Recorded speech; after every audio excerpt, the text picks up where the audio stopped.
When I booked the first Elvis tour, I did not know what I was doing. Being as naive as I was about the business, I had Elvis open on the 4th of July in Miami Beach. Have you ever been to Miami Beach in the middle of July? It's a swamp. It's 5 million degrees and humid as hell. No one is there and no one should be. We booked the convention center, which had about 10,000 seats. About 2 weeks out, I called the guy who ran the box office. I asked him how we were doing. Great, he said, we're sold out. Really? Sold out already? That's fantastic. I thought for a moment, then said, hey, what do you think about a matinee? Great, he said, you'll have no problem selling it. Demand is through the roof. I went back and asked the colonel. Yeah, he said, book it. 1 day, 2 shows, 20,000 seats. Big-time show business. As soon as we stepped off the plane in Miami, we needed a shower. The heat waves shimmered. Anything more than 50 yards away looked like a mirage. I dropped off my bags and went to the arena, walked into the box office, and asked for the guy I had been talking to on the phone. I wanted to check the gate. The concert was the next afternoon. He was sitting in the office, holding this huge stack of tickets, smiling. What are those, I asked. What are what, Mr. Weintraub? In your hand, I said. There were maybe 5,000 tickets in his hand. My mind was racing, a single word tolling in my mind, disaster, disaster, disaster.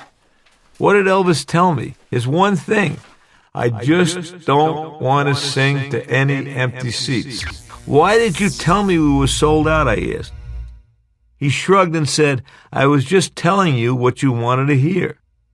I went wild, grabbed him by the shirt, shook him, swearing. He grinned. I picked him up, slammed him into the wall. I stormed out, trying to cool down, trying to think. My career is going to be over before it begins. I pulled the colonel aside. What's happening, son? He asked. Well, Colonel, we have a problem, I told him. Oh, we do, he said. What's our problem? It seems I was misled before I booked the matinee, and now I'm stuck with 5,000 unsold seats. Well, son, as far as I can tell, we don't have a problem. You have a problem. Yeah? Well, what should I do? I asked. I'll tell you what you should do, he said. You should fix your problem. I stood in the aisles and studied the seats. I noticed that bolts secured each of the seats to the floor. I wandered over to the jailhouse I had seen the day before and soon found myself talking to the sheriff. I moved a pile of money from my pocket to his pocket. What can I do for you, he asked. A few hours later, the sheriff showed up with dozens of prisoners, men in orange jumpsuits, who unscrewed and carried away the seats, which they piled in the parking lot and covered with a blue tarp. Elvis sang the matinee. It was great. Not an empty seat in the house. Then as he rested between shows, the prisoners went back to work.